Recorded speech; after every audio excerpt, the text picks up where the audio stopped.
प्रदीप जी, इंसाफ के लिए कोई जाएगा तो कहां जाएगा, किसके पास जाएगा?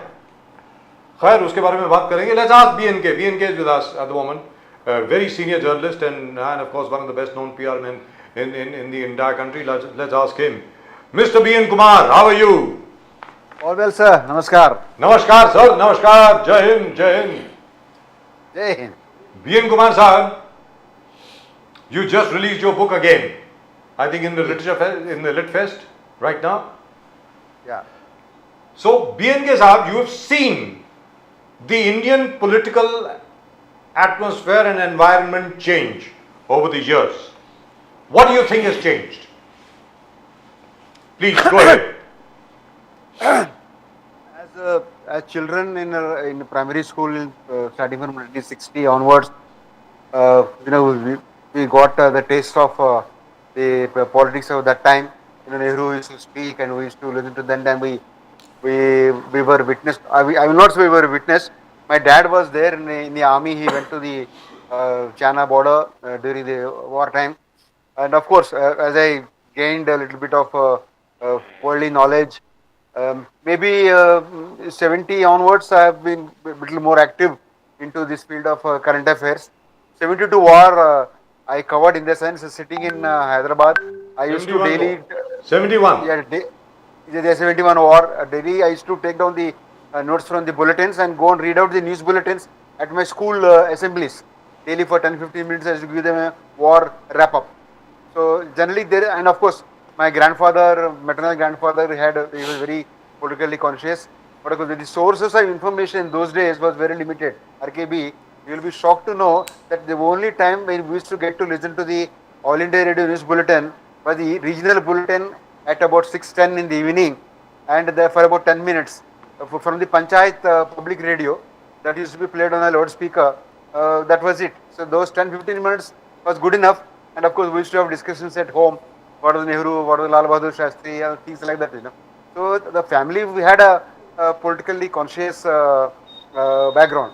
So if you ask me what has changed over the years, I should say emergency was the metamorphosis. That is the game changer as far as Indian politics is concerned. That's where I entered my journalism school at Osman University to start learning the ropes of writing and editing. And 75 and 77, Indira Gandhi declared that she will hold the elections, and I'll end up in Mumbai. So there has been lots of changes, So what has been the level of political discourse? Has the political discourse evolved into something really that we can be proud of, or has it deteriorated, according to you? I should say it's got degenerated quite a bit. Yes. Elections come, elections go. During election time, you normally whip up certain frenzies and controversies. But after the elections were over, everybody was friendly. I mean, I have not heard of seeing of even Mrs. Gandhi, taking what do you call? Is the frame okay? I'm sorry. Absolutely fine. Yeah, it's fine now. Yeah. Okay. Never had seen any such large-scale vindictive actions, and also whipping up mob frenzies like you see today. That was never the case. In fact, that is what I mentioned in my book, that over the years how the politics have evolved, and BNK, I think you are getting a call, as a result of which we can't see you. You'll have to disconnect that call which you are getting, I think, which is why we can't see you. And what has happened to the frame right now? Yes, and he's disconnected himself. I think he's, which is all right.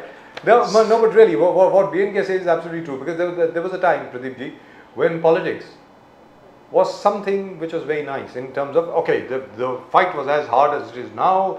People used to expose each other and so on and so forth. The same thing I just wanted to, and he's gone back again. Yeah, I think he's got a very persistent caller. Somebody is calling him. Yes, they don't want him to appear on this show. Yes, Pradeep ji, you were saying. No, I want to understand from BN Kumar that he says today the politics has become very aggressive and very militant kind of a thing.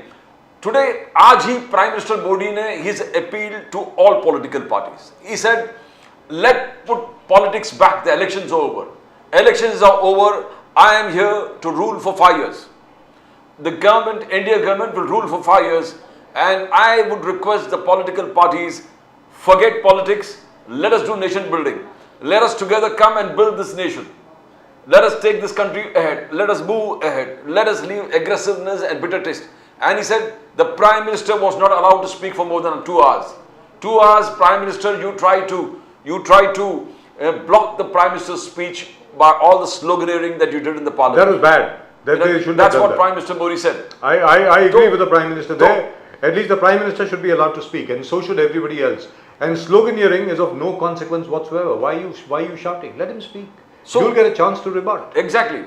So actually I wanted to know from B.N. Kumar, now he talked about aggressiveness, militancy coming in where politics is concerned, and they take it beyond the time of politics. Now here's the Prime Minister that is talking about it. He said in the morning that I appeal to all the political parties, leave politics behind, let us concentrate on nation building. Now, so you look at Pradeep ji, you look at the House of Commons. Now Rishi Sunak was the Prime Minister and Keir Starmer was the Labour Party President. He used to sit on the right hand side of the aisle. Rishi Sunak used to sit on the left hand side. That is the way we see it. Of course, to the right of the Speaker was the Prime Minister, to the left of the Speaker was the Leader of the Opposition. Now the situation was reversed. When Rishi Sunak was speaking, nobody heckled him from the other side. When Keir Starmer was speaking, nobody heckled him from this side. My point is, even if there is heckling, it has to be something, kind of something. To the topic. To the topic, a little bit of highlight this. Somebody can say shame, somebody can say something else, etc., etc., whatever. But all I'm saying is, democracy is also gives you a responsibility to listen. You have to listen to the other side. When the Prime Minister is speaking, for instance, please listen to what he has to say. You disagree with him, you'll get a chance to speak yourself. For instance, the Leader of the Opposition, Mr. Rahul Gandhi, spoke for 101 minutes, Pradeep ji. बिल्कुल 101 minute का भाषण दिया राहुल गांधी जी ने. मोदी जी 2 घंटे के लिए बोले राज्यसभा में, और हमेशा जो क्या मणिपुर क्या है यार ये? What is this? I mean, come on. Now the mandate, as you rightly said, mandate for the Congress is for the constructive opposition. That's right. After 10 years, you got an opposition leader, a rightful opposition leader, as per the constitution. And I think Rahul Gandhi will grace it with everything he has, because this is a fantastic opportunity to serve the nation. A constructive nation building. And that is what Prime Minister Modi has appealed. Can it? Now the parliament session is on, and hopefully the budget session should show the true colors. So right, I just want to ask him that, because we've got BNK back. Yes. Ben Kumar ji, आप बोल रहे थे aggressive and militant politics has come into the system. Now today Prime Minister Modi has appealed that let us come together for nation building. You can't hear. Prime Minister Modi said let us come together for nation building. Let us leave politics where it is. For 5 years the NDA is going to rule this. Can you ask him again if he can hear you? Can you hear Ben Kumar ji? Yeah, no, I can hear you. The Prime Minister today appealed that let us come together for nation building. He said let us leave the politics back. You said that you have never seen politics so aggressive, so militant till now. Then now it is. But today the Prime Minister changed everything. He said, I appeal to the opposition, elections are over, for the next 5 years, 6 months before that you can start again with the political sloganeering. You never allowed the Prime Minister to speak for 2 hours. I wanted to speak. The Prime Minister was not allowed the Parliament to speak. He was heckled. There was sloganeering. Nobody knew what's happening. He said, let us come together and build the nation. Now, how do you see Prime Minister Modi's appeal? This is not for the first time that Prime Minister made such an appeal. Even during the last elections, even when the first election that he won, he said, let us forget the bitterness and let's continue the federal cooperative principle on the basis of federal cooperative principles. Let us continue and work as a team. But in practice, that has not been implemented. Then, in fact, from the BJP side, there has been a lot of attacks on the opposition. Even the BJP, of course, if you recall, even BJP never used to allow the house to function. Even they were also very aggressive. In fact, they heckled Manmohan Singh like mad, like nobody's business. They named him, they called him all kind of names. But of course, BJP is getting bad. I say it is totally bad. We should not repeat. If you feel that BJP made a mistake, yes, you should not repeat it. If BJP feels that Indira Gandhi government, Congress has suspended constitutional rights and fundamental rights, we should not repeat it. You should not create a situation of undeclared emergency, and you should not block the opposition leaders from speaking also. So whatever you talk, people should be doing walk the talk from both the sides, from the ruling party side as well as the opposition. So from both ways, it matters. I will give you a small example how it can be started. Like you change the total, all the three important laws. Was it ever referred to the law commission? Home Minister said it was only referred to the standing committee of the consultative committee of the Home Ministry, and he wrote letters to all the IGPs and various judges, etc. But there was no public discourse, public participation as such that was conducted. The farm laws or laws. So the consultative approach, consensus approach should be revived. Only then, we will see some kind of an action. Otherwise, you just say, forget it, go back to the parliament, keep heckling, you don't allow the opposition to talk. Opposition will not allow the Congress to talk. Today, opposition is in a slightly stronger position than what they were 5 years ago and 10 years ago. So, you clap hands with both the hands. The cooperative message of cooperation that the Prime Minister Narendra Modi has given should be seen in action, not just in words. Nehru. So Yes. BNK Sahab, in terms of the level of debate, now this is an example which I keep giving all the time. Yep. Earlier we had people like Atal Bihari Vajpayee, Jaswant Singh, Lal Krishna Advani, Kapil Sibal, Yes. you had Salman Khurshid, you had Yes. people who were very good orators, who used to talk Yes. and talk Yes. in a very articulate fashion, and you knew that they were very well read. Sushma Swaraj ji, for example. Yes. Nowadays, you don't get that anymore. What you get Correct. is, nastiness from both sides. Except this Yes. time, I was very happy to see Rahul Gandhi spoke, and he spoke very well. There was no Yes. doubt about it. Akhilesh Yadav, for instance, spoke very well today when he talked Yes. about the NEET scam. I hope that tradition is maintained. Do you think that level of debate and repartee that used to be there in Parliament earlier, do you think that will ever come back? It can come back because there is no dearth of quality speakers, quality leaders in this country. Even the Congress and the rest of the opposition leaders, the parties, they have a good caliber. Like if you look at even Mohammed Motra, she speaks well. OIC, for all that attacks that he has on BJP, etc., he also presents himself pretty well. And there are good speakers in both the houses, no doubt, undoubtedly. But the only thing is that Even Jairam Ramesh speaks very well. Yes. Speaks very well. Jairam Ramesh speaks very well. Kharge also speaks quite well. So I think it is important for both the sides to have some kind of a patience and learn the art of listening first before you talk. Yes. Like when you talk, I listen to you. When I talk, you both of you listen to me. So this kind of exercise, the patience and understanding, and ultimately what happens is it is commitment. It's not. Now over here, I would like to ask you something. BNK Sahab. Yeah. This is, I don't know whether you would like to answer this. I'm sure you will. Do you know, in my personal view, the things to be discussed, of course, are the NEET scam, which is being discussed, which is fantastic. Jobs, there is unemployment. You need to discuss clean water, medical facilities, money. Where are people going to earn money from? You have a farmer's crisis, which is a farm debt, which is terrible at the moment. A rural crisis, which has gotten out of hand. Nobody realizes it. We have lost more farmers to farmers' suicides than we have lost in all the 4 wars that we have fought with Pakistan. Correct. Right from 1948, 1965, 1971, 1999 and 1962, and plus terrorism, including terrorist deaths, more farmers have committed suicide than all the casualties in all these wars. Yeah. Perhaps we should discuss this. Instead of that, what are we discussing? What is the national debate right now?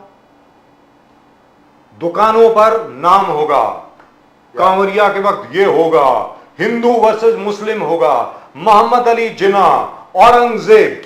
What are we doing? BNK sir, please. This is, I think, just put it in one word, it is not nasty. I mean, this is not going to achieve, as you said, what is important are the basic issues that concern the common man, that for which the voter has voted you. You promised 1,000 things, all the parties have promised their manifestos, promised 1,000 things. Go by that. As you said, list out your priorities. In fact, I think this is where the consultative approach is very important. Elections are over, forget the bitterness, let's work together. Let both the parties come together and formulate what should be the agenda. The agenda committee of the parliament should be meeting from all the parties representatives and discussing what should be our priorities. And this is very important. And what is the media doing, RKB? Today media is also to blame. Instead of trying to set the discussion in the right course, we are only fueling fire either this side or other side. One side, Kumar ji, the third 3 terms of Jawaharlal Nehru ji, third 3 terms, and 3 terms of Narendra Modi ji. Now the BJP believes that he has equaled what Nehru, and the achievements, jo read out the list, the report card of Prime Minister Modi, right from Article 370, fifth biggest economy, digital revolution, Ram temple, triple talaq, aap jo bole. Now do you believe that he has achieved as per what Nehru has achieved? How you compare both of them together? Difficult to compare. In fact, I should not be comparing because Mr. Modi promotes hatred for Nehru. Whether it is in public discourse or whether in the parliament, he likes to blame the past for what's happening in the present. We never heard Nehru blaming the Britishers or though he had his own differences with people like Rajaji, Sardar Patel, even with Mahatma Gandhi he had differences. But these kind of differences never came out into the open. And as far as the report card of Modi and BJP NDA government concerned, when was the last time you heard NDA government as a collective entity taking responsibility or blame for the achievements or failures thereof? The entire 10 years, past decade was only I, me and myself and Modi. And if you look at their manifesto was also nothing but Modi and Modi. And that there also he was trying to project himself as a single entity, which I don't think Nehru ever attempted. Though Nehru was a tall personality, he dominated the political scenario, and he used to appreciate. And Nehru never had the advantage of the huge infrastructure. Yes. All the IIMs, all the IITs, all the PSUs, everything that had been built up in the country that Mr. Modi has. India was considered a basket case. Winston Churchill had predicted that India would be destroyed and India would be divided up into at least 4 to 5 different countries within 25 years. Yeah. His prediction turned out to be true, but it turned out to be true for Pakistan, not for India. Yeah. So, comparing Nehru with Modi is, I think, somewhat tenuous. They're trying to say that Article 370, all the problems that probably generated by the BJP agenda, created by then Prime Minister Jawaharlal Nehru, was solved by Prime Minister Modi now. Chahe wo Article 370 jo bhi hai, integration of Kashmir ho, all the bad and evils that was created that particular time, you found a solution here where Prime Minister Modi is concerned, including the Ram temple, Article 370. Pradeep ji, I agree with you entirely. The Article 370 repeal is, I think, the biggest feather in Mr. Modi's cap. There is no doubt about it. Nobody else dared to do it. Nobody else even attempted to do it. These guys actually did it, which is fantastic. So maybe they should be talking about that instead of talking about Nehru, as BNK said. Instead of talking about Nehru, let's talk about what you guys have done in the last 10 years. 10 साल में आपने क्या किया उसके बारे में बात करें ना. तो BNK साहब, जैसा प्रदीप जी ने अभी कहा कि भाई अगर आप इमरजेंसी के बारे में बात कर रहे हैं अभी 25 ऑफ जून संविधान हत्या दिवस, अरे पहली बार हुआ है कि यार मैंने तो देखा कि गैजेट नोटिफिकेशन में हत्या शब्द आया है. I know. हत्या, I mean come on. अरे संविधान सुरक्षा दिवस बोल देते, संविधान बचाओ दिवस या ऐसा कुछ, संविधान खतरा दिवस, कुछ भी बोल सकते थे जी. तो हत्या का क्या मतलब? What do you think of that, BNK? It's terrible because it's not for the government to come out and say संविधान की हत्या की गई, etc. Whatever happened in 1975, that was also a decision by the government, whether you like the way Indira Gandhi functioned, whether what all things have led, and also there is a lot of misinformation, disinformation that is going on about the way the manner in which led to the declaration of emergency. It is not just only for Mrs. Gandhi to cling on to the power. There are a whole lot of other developments like Jayaprakash Narayan calling upon the army and the police to revolt, and Moraji Desai continuously saying, let's go and gheraw the parliament. There is a lot of anarchy, and there was the railway strike preceding that. A whole lot of anarchy there was there. Led by our own George Fernandez. Yes. Our own George Fernandez. In fact, today I was reading an article by somebody in the Open magazine. It talks of how Indira Gandhi, her regime planned to bump off George and how he tried to escape, etc. I mean, all these kinds of things are there, but let's not get into the past so much, because we also, I mean, this regime also talks of August 14th as the partition, remembrance of partition, miseries day or whatever. I mean, why dig into the past? Why dig up the old wounds which are already healed? As it is, there is so much of disharmony that has been created, Hindu, Muslim, Mutton, Machli, etc. Why add to that and divert from the main issue that concern you and me? That's the main issue. तो BNK साहब ये बताएं चलते चलते, what is this obsession with Aurangzeb and Muhammad Ali Jinnah? Why do we bring up Aurangzeb again and again? I must have heard the name of Aurangzeb much more now in the last 10 years than I have ever done ever. Correct. The only time as students we read about Aurangzeb in our history books. That was it, and nobody used to talk about it. Probably when you in Maharashtra more so, because when you read about Chhatrapati Shivaji Maharaj, Aurangzeb does come in, so you discuss him. But then, I mean, you don't compare people to Aurangzeb, you don't compare to some other historic figure or a Mughal. And there were good and bad things done by the Mughals. I mean, you can't write off history that way. There are good and bad things done by the Britishers to the country that you can't write off altogether. You can't erase history altogether. I mean, when was it, Pradeep and RKB, that during our childhood, we were taught in the schools negative things about the Mughals and no, that is the problem. That is the problem. You always taught good things about the Mughals, and that is the problem. How it spoiled our society. You said that the Mughal rule was fantastic. You never talked about Bahaji Shinde, you never talked about the third battle of Panipat. I mean, you did talk, but the glory of Marathas of 125 years, as Raj Thackeray says, 125 saal of Maratha empire, where are we talking about in the history books? You hid that away, and that is the problem. See, Pradeep, there is a place for everything and anything in our lives. And that place has come now. That's what the BJP believes. Now they are going to glorify the Maratha empire. I remember in my NCERT book of the 8th standard, there was a chapter on the rule of Aurangzeb, and where Aurangzeb's obsession with Islam and his passion for conversion was talked about at great length. I remember Dr. Manmohan Chaudhary had written that book, of course overseen by Bipin Chandra and by Romila Thapar.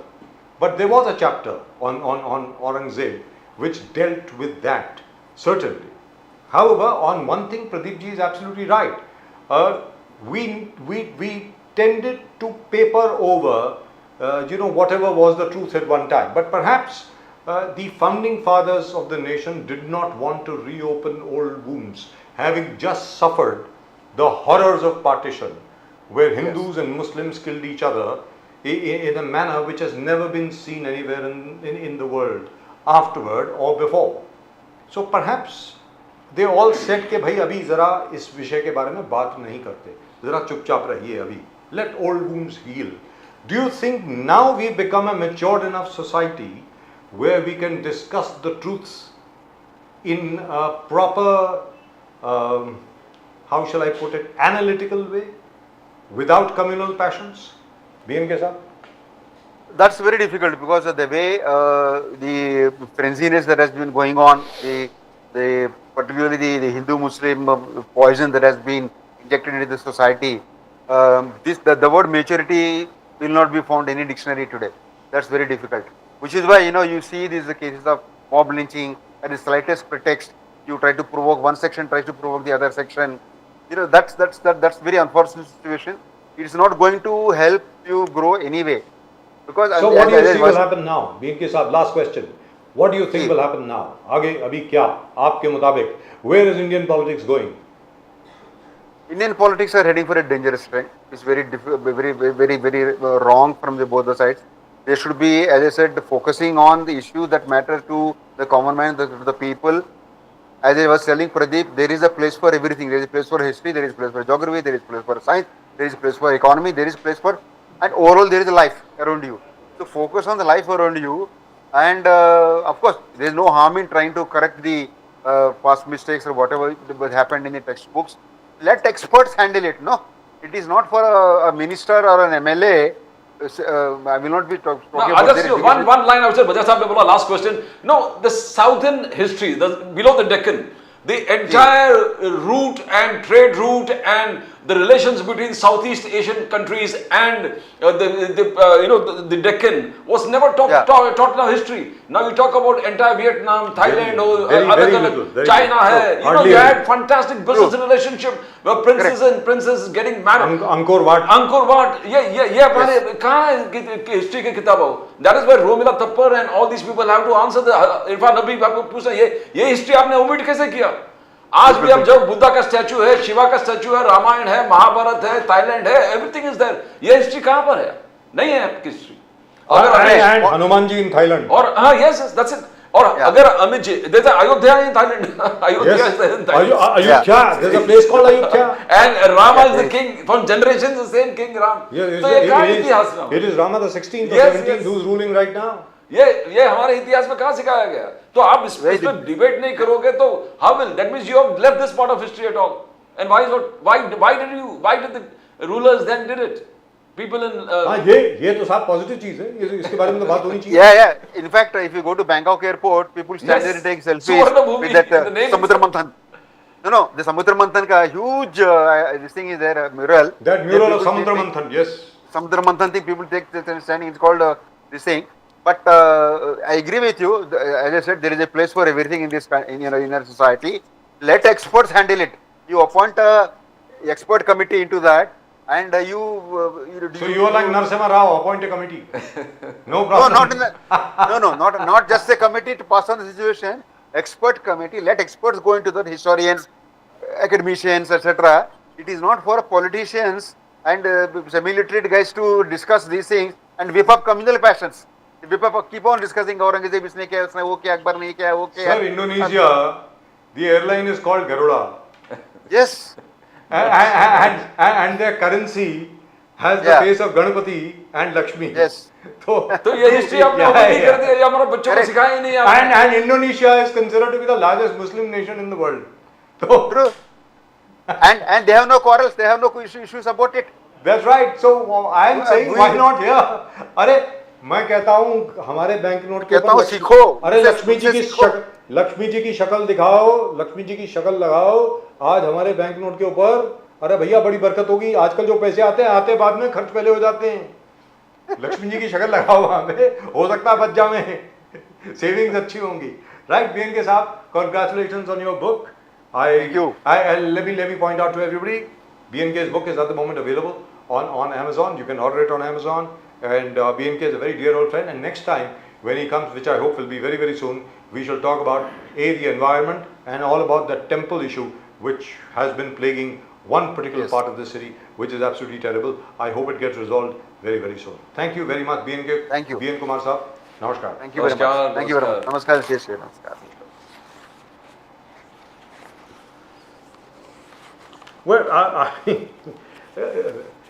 you know, discussing history is great, but the only thing is people want to have jobs. आप वो करिए, लेकिन नौकरियां भी दो ना भाई. मेरा सिर्फ ये कहना है कि employment has to be, employment इस कदर होना चाहिए कि for every one person there are 10 jobs available. अरे भाई, I mean, that is the kind of, then you can say the government of the day has done something. अरे लोग जैसे राहुल गांधी ने कहा यार लोगों की जेब में पैसे तो होने चाहिए. But आप कर क्या रहे हो? हम लोग right from मनमोहन सिंह के टाइम से बोल रहे हैं, any political party. I mean, no, Congress cannot say that they created employment. Even then people were suffering. Even then, now people are suffering. Sir, even then at that time we used to argue about the fact in our show that there is jobless growth. Jobless growth. अरे नौकरी तो दो, लेकिन प्रदीप जी मैं एक चीज आपको बता दूं, आपके प्रोग्राम में जनरल हूं आते थे, बोले यार 33,000 or whatever, middle officers are not there in the army, still not recruited. That around 2000, 2008, 2009. and right now it is 1,80,000. Yes, it is gone. So both the governments, I mean successive governments have failed where employment is concerned. But nobody can take credit that they created employment. but Pradeep ji, Manmohan Singh के वक्त जो पैसे होते थे यार वो खर्च नहीं होते थे इतने, जिम में रहा करते थे। ये नया जो नोट आया ना 500 रुपए का, वो आधा बाद में खर्च हो जाता है। 2008, 2009, 2010 हम लोग यही चिल्लाते थे कि अडानी अंबानी मनमोहन सिंह जी के साथ है। ये आज वही अडानी अंबानी नरेंद्र मोदी जी के साथ है। I think